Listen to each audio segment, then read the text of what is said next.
Danny Schechter, the News Dissector, you have just published a new book called Blogathon. Blogathon, which is a collection of my blogs, but beyond my blogs, which I've been blogging since 2000, it's essays about issues that are underway right now. It's timely. It's not just a collection dating back 12 years. It's a current collection of articles raising issues about what's happening in politics, what's happening in our economy, discussions of some of the people I'm impressed with and some of the people I really dislike intensely. It's also about the media. So that's what I do. This is my 14th book, Gary, 14, and with one to come. I'm not sure who's reading them, but they are getting out there. I don't think they'd be published if there was no audience, and I'm happy to do it, because in a way, when you write a blog, it's here today, it's gone tomorrow.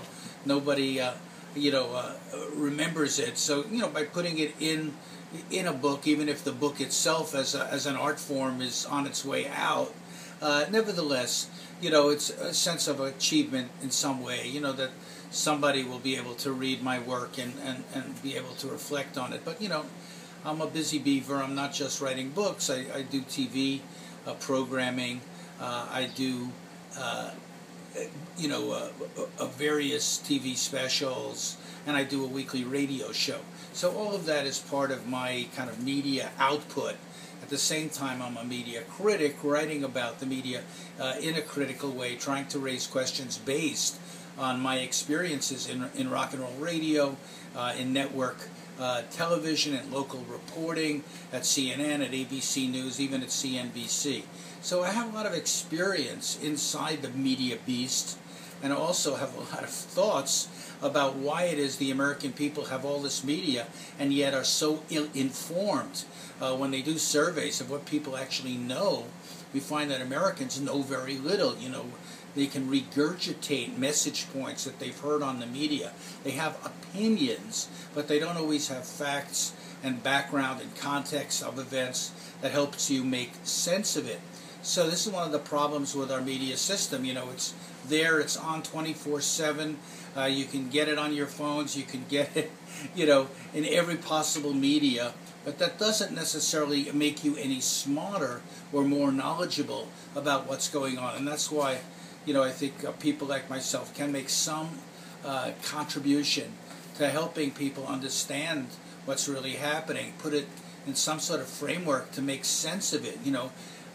Paul Krugman the other day in the New York Times said that since 2007, we have been in a depression. Now, who else is saying that? Almost no one. And he's showing that the financial collapse that started then has not recovered, is not any better, is in fact maybe potentially getting worse. There are people talking about a potential economic collapse, more serious than the depression of the 1930s. So these are the kinds of issues, by the way, that the Occupy Wall Street people are trying to raise, and your 15th book that you're just finishing is about that.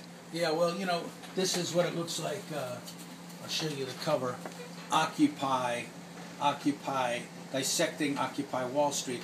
I was there in Zuccotti Park from sort of week 2, and interviewed a lot of people there, did a TV special there, wrote a lot of blogs there, wrote for Al Jazeera there, trying to make sense of what was happening. I come from a politically active background, back to the civil rights movement in the 1960s, the anti-war movement, the anti-apartheid movement. So I've had a lot of immersion in activist politics, and I can see when people are making mistakes that we made years ago, when they're not really kind of doing what they should be doing to attract more people to support them. Movements tend to get very inwardly focused and inwardly directed, and they're afraid of building alliances with others.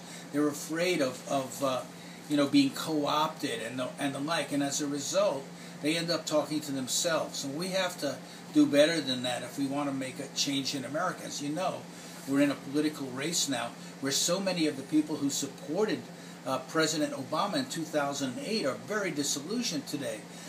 They don't see much of a choice. They probably will vote for him, at the end of the day by holding their noses and voting.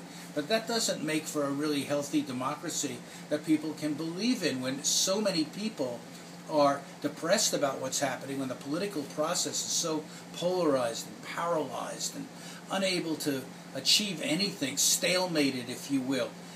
So we're in a situation where, our own crises produce other crises. The global economic problems are not getting any better. And so we have to really understand this, because it's going to affect our lives and our futures. 1 out of 2 college students can't find a job. High school graduates can't find jobs. What's going to happen to all of these kids? This is June, kids are leaving school with great hopes of, their future careers. They may not have future careers. This is a situation that is explosive, to say the least, and so sad. So we have to understand that if we care about anything, and the problem is that our news doesn't promote understanding. It gives us headlines. Oh, did you hear what happened today? Lohan, had an auto accident. Oh my God, there's a focus on all these celebrities, on all this trivia, on all this stuff that doesn't matter. And the key news is often just, kind of headlines. It doesn't really draw connections, links between how one thing connects to something else, so that we can make sense of it. And that's what I'm trying to do with my book Blogathon, with my new book Occupy, with my radio show on Progressive Radio Network, with my TV programming that I'm doing. All of that, to me, is at least an effort by one person who's been on the outside, then the inside, now on the outside again, to try to make a difference.